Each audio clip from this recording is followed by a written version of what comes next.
ஓம் ஸ்ரீராம ராம ராமேதி ரமே ராமே மனோரமே சகசிரநாம தத்துல்யம் ஸ்ரீராமநாம வராணனே.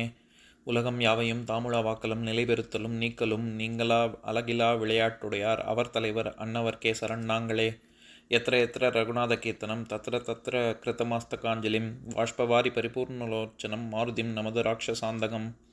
அஞ்சிலே ஒன்று பெற்றான் அஞ்சிலே ஒன்றை தாவி அஞ்சிலே ஒன்று ஆறாக ஆரியர்க்காக ஏகி அஞ்சிலே ஒன்று பெற்ற அணங்கை கண்டு அயலாரூரில் அஞ்சிலே ஒன்றை வைத்தான் அவன் எம்மை அழித்துக் காப்பான்.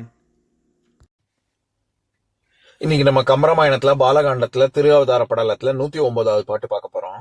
மாமுனி தன்னோடு மன்னர் மன்னவன் ஏமுற புனல்படி வித்தொடு இன்பொருள் தாமுற வழங்கி வெண்சங்கம் ஆர்ப்புற கோமகார் திருமுகம் குறுகி நோக்கினான். இதுதான் பாட்டு. இப்ப பதம் பிரிச்ச பொருள் பார்க்கலாம்.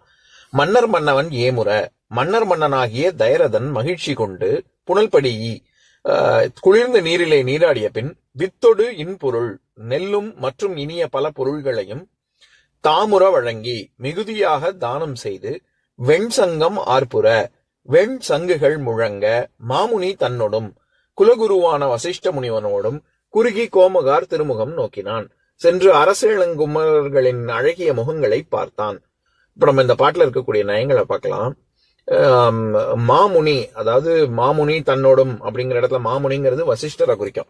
மா அப்படின்னா பெரிய, மிகப்பெரிய, மகா அப்படிங்கிற சம்ஸ்கிருத சொல் தான். பெரியங்கிற ஒரு அர்த்தத்தை தவிர பெருமை வாய்ந்த அப்படிங்கிற அர்த்தமும் இருக்கு. அதனால இந்த இடத்துல பெருமை வாய்ந்த வசிஷ்ட, குலகுருவான வசிஷ்டன் அப்படின்னு அர்த்தம்.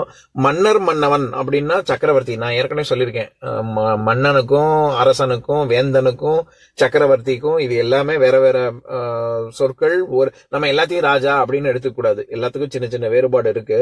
சக்கரவர்த்திங்கிறது குறிப்பா தர்ம சக்கரத்தை நிலைநாட்டுபவன், மன்னர்களுக்கு மன்னவன் அப்படின்னு அர்த்தம். அதே மாதிரி மன்னர் மன்னவன் ஏமுற அப்படிங்கிறது அந்த சொல்லாடலும் நம்ம ஏற்கனவே 256வது பாட்டுல பார்த்திருக்கோம். மாமணி, அந்த பாட்டை படிக்கிறேன் கேளுங்க. மாமணி மண்டபம் மன்னி மாசரு தூமணி தவிசிடை ஸ்ருதிய நிகர் கோமுனிக்கு அரசனை இருத்தி கொள்கடன் ஏமுற திருத்தி வேறு இணைய செப்பினான் அப்படின்ற இடத்துல கொள்கடன் ஏமுற திருத்தி அவர் அந்த முனிவனுக்கு, கலைக்கொட்ட முனிவனுக்கு மகிழ்ச்சி கொடுக்கக்கூடிய விதத்தில் அமைந்து அப்படின்னு. அதுல மகிழ்ச்சி எப்படி வரும்? ஒருத்தருக்கு பாதுகாப்பு அப்படின்னு தோணும் பொழுதுதான் மகிழ்ச்சியே வரும் அப்படின்னு. அதனால நம்ம பாதுகாப்பா இருக்கோம், நமக்கு வேணுங்கிறதெல்லாம் நடக்கிது அப்படின்னு. நான் அந்த உதாரணம் கூட சொல்லியிருப்பேன். கந்தசஷ்டி கவசத்துல ஏமத்தில் சாமத்தில் எதிர்வேல் காக்க அப்படிங்கிறது, பாதுகாப்பா இருக்கும் போதும் நீ என்னைய பாத்துக்கணும், எனக்கு ஆதரவற்ற நிலையிலும் நீ என்னைய பாத்துக்கணும்னு. அந்த மாதிரி இந்த இடத்துல ஏமுற அப்படின்னா தசரதன் மகிழ்ந்தான், குழந்தை பிறந்திருக்கு, குழந்தைகள் பிறந்திருக்கு அப்படின்னு கேட்டத அந்த செய்தி கேட்ட உடனே மகிழ்ந்தான் அப்படின்னு சொல்ல வர்றாரு. இதுல புனல்படி அப்படின்னா குளிர்ந்த நீரிலே நீராடி அப்படின்னு. அந்த படி அப்படிங்கிறது இது சொல்லிசை அளபடை. அது அதுவும் நம்ம ஏற்கனவே பார்த்திருக்கோம். அது இதே மாதிரியே புனல்படி அப்படிங்கிற சொல்லாடலே 262வது பாட்டுல அந்த வேள்விக்கு தயாராகும் நிலையில தசரதன் குளித்து விட்டு நீராடி விட்டு வேத யாகசாலைக்குள் நுழைந்தான் அப்படின்னு பாக்குற பாட்டுல அதையும் படிக்கிறேன் கேளுங்க. ஆயதற்கு உரியன கலப்பை யாவையும் ஏயென கொணர்ந்தனர் நிருபருக்கு ஏந்தலும் தூயனல் புனல்படி ஸ்ருதி நூல் முறை சாய்வர திருத்திய சாலை புக்கணன் அப்படின்னு. அதுல எப்படி நீராடி அப்படிங்கிற அர்த்தத்துல வருதோ அந்த மாதிரி இங்க புனல்படி அப்படின்னா குளிர்ந்த நீரிலே நீராடி அப்படின்னு அர்த்தம். பொதுவாவே குழந்தை பிறந்தத அந்த செய்தியை கேட்டவுடன் தந்தை நீரிலே நீராடி, அதாவது மூழ்கி ஓடி போய் தாவி குதிச்சு ஒரு குளத்துல அந்த மாதிரி உள்ள மூழ்கி நீராடணும் அப்படின்னு சொல்றது, அப்படி பண்றதுதான் மரபு.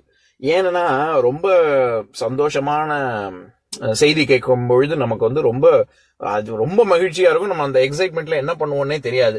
அந்த என்ன பண்ணுவோன்னே தெரியாத அளவிற்கு இருக்கக்கூடிய மகிழ்ச்சி வர்ற நேரத்துல நம்ம அதை தணிக்கும் விதமா மூழ்கி ஒரு பெரிய, முடிஞ்சா கடல்ல எவ்வளவுக்கு எவ்வளவு பெரிய நீர்நிலை இருக்கோ அவ்வளவுக்கு அவ்வளவு பெரிய நீர்நிலையில சென்று நீராடணும், மூழ்கி நீராடணும் அப்பதான் அந்த சாந்தமாகும், மனசு வந்து ரொம்ப ஒரேடியா அலப்பாயாது அப்படிங்கிறதுக்காக அதுதான் சாஸ்திரங்கள்லாம் சொல்லுது.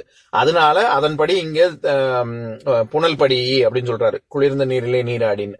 இதுல நான் அளபெடை பொதுவாக ஏற்கனவே சொன்னதுதான், அளபெடைங்கிறது படி ஈ அப்படின்னு அந்த ஈய தனியா படி ஈ அப்படின்னு தனித்தனியாலாம் சொல்லக்கூடாது, அது சேர்த்து. ஏன்னா மாத்திரையை தான் அளபெடுக்குது ஒரு மாத்திரை, அதனால புனல் படி ஈ அப்படின்னு சேர்த்து தான் சொல்லணும். அந்த மாதிரி பெரிய நீர்நிலைகள்ல நீராடினதுக்கு அப்புறம் நெல் முதலிய இது என்ன சொல்றது, பயிர்கள் எல்லாத்தையும் சிறுதானியங்கள்லாம் தானமா கொடுக்கணும் அப்படின்னு சொல்லியிருக்கு. அதனாலதான் இவர் வித்தொடு இன்பொருள் அப்படின்னு சொல்றாரு. வித்தொடு அப்படின்னா வித்துன்றது இந்த இடத்துல நெல்லை குறிக்குது, அது மற்றும் இனிய பல பொருள்களையும் அப்படின்னு சொல்லி, அதாவது 8 விதமான மங்கள பொருள்கள் இருக்கு, இது எல்லாத்தையும் கொடுக்கணும் அப்படின்னு சாஸ்திரம். அதாவது அந்த 8 பொருள் என்னென்னா, இது சங்கு, தீபம், ஸ்வஸ்திகம், கண்ணாடி, தர்ப்பணம் அதாவது கண்ணாடி, கொடி, மரச்சீப்பு, சக்தி, யானை, இதெல்லாம் இந்த 8 விஷயங்களும் மங்கள பொருட்களா சொல்றாங்க. இது 8ல முடிஞ்சா 8ஐயும் கொடுக்கணும், அது முடியாதவங்க எவ்வளவு முடியுமோ அவ்வளோ கொடுத்துட்டு தான் குழந்தைய போய் பார்க்கணும் அப்படிங்கிறது தான் மரபு. குறுகி கோமகார் திருமுகம் நோக்கினான் அப்படிங்கிற இடத்துல குறுகி அப்படின்னா கிட்டக்க நெருங்கி அப்படின்னு அர்த்தம். இதுல கோமகார் அப்படின்னு நான் ஏற்கனவே சொல்லியிருக்கேன். அதாவது இந்த மகாருங்கிறதே நம்ம ஏற்கனவே பார்த்திருக்கோம். 271வது பாட்டுல பூர்ணாகதி குடித்து முடித்தான், வேள்வியை முடித்தான் தசரதன் அப்படிங்கிற பாட்டுல அதை படிக்கிறேன் கேளுங்க. வாம்பரி வேள்வியும் மகாரை நல்குவது ஆம், புரை ஆகுதி பிறவும் அந்தணன் ஓம்பிட முடிந்த பின் உலகு காவலன் ஏம்பலோடு எழுந்தனன் யாரும் ஏத்தவே அப்படிங்கிற பாட்டுல மகாரை நல்குவது, பிள்ளைகளை பெற்றுத்தரக்கூடிய வேள்வி அப்படின்னு அந்த இடத்துல நான் சொல்லும் போது கூட சொன்னேன். அதாவது சிறுவர் அப்படின்னு, சிறுவன் அப்படின்னு அல்லது சிறுவர் அப்படின்னு சொன்னா ஒருத்தர், சிறார் அப்படின்னா சிறுவர்கள் பலர் அப்படின்னு அர்த்தம், அது பன்மையை குறிக்கும். அந்த மாதிரி மகன் அப்படின்னா ஒருத்தன், மகார் அப்படின்னா நிறைய பிள்ளைகள் அப்படின்னு அர்த்தம். அதனால அதே மாதிரிதான் இந்த பாட்டுலயும் மகாரை இது குறுகி கோமகார் திருமுகம் நோக்கினான் அப்படின்னா, இந்த பாட்டின் மூலமா கம்பர் என்ன சொல்ல வராரு, தசரதன் குலகுருவான வசிஷ்டனோடு சென்று குழந்தைகளை பார்த்தான் அப்படின்னு சொல்றாரு. இப்ப நான் பாட்டை இன்னொரு தடவை படிக்கிறேன் கேளுங்க. மாமுனி தன்னோடு மன்னர் மன்னவன் ஏமுற புனல்படி வித்தொடு இன்பொருள் தாமுற வழங்கி வெண்சங்கம் ஆர்ப்புற கோமகார் திருமுகம் குறுகி நோக்கினான். இன்னொரு நாள் இன்னொரு பாட்டு பார்க்கலாம். ஓம் शान्ताकारं भुजगशयनं पद्मनाभं सुरेशं विश्वाधारं गगनसदृशं मेघवर्णं शुभाङ्गं लक्ष्मीकान्तं कमलनयनं योगिहृद्यानगम्यं वन्दे विष्णुं भवभयहरं सर्वलोकैकनाथम्. உம்பரோடு இம்பர்காரும் உலகம் ஓர் ஏழும் ஏழும் எம்பெருமான் என்று ஏத்தி இறைஞ்சி நின்று ஏவல் செய்ய தம்பியரோடும் தானும் தருமமும் தரணி காத்தான் அம்பரத்து அனந்தர் நீங்கி அயோத்தியில் வந்த வள்ளல். ஓம் பூர்ணமதः பூர்ணமிதம் பூர்ணாத் பூர்ணமுதஸ்யதே பூர்ணஸ்ய பூர்ணமாதாய பூர்ணமேவாவசிஷ்யதே. ஓம் சாந்தி சாந்தி சாந்திः. ஓம் சர்வேஷாம் ஸ்வஸ்திர்பவது சர்வேஷாம் சாந்திர்பவது சர்வேஷாம் பூர்ணம் பவது சர்வேஷாம் மங்களம் பவது. ஓம் சாந்தி சாந்தி சாந்திः. ஓம் சர்வே பவந்து சுகினः सर्वे सन्तु निरामयाः सर्वे भद्राणि पश्यन्तु मा कश्चित् दुःखभाग् भवेत्. ओम शांति शांति शांति.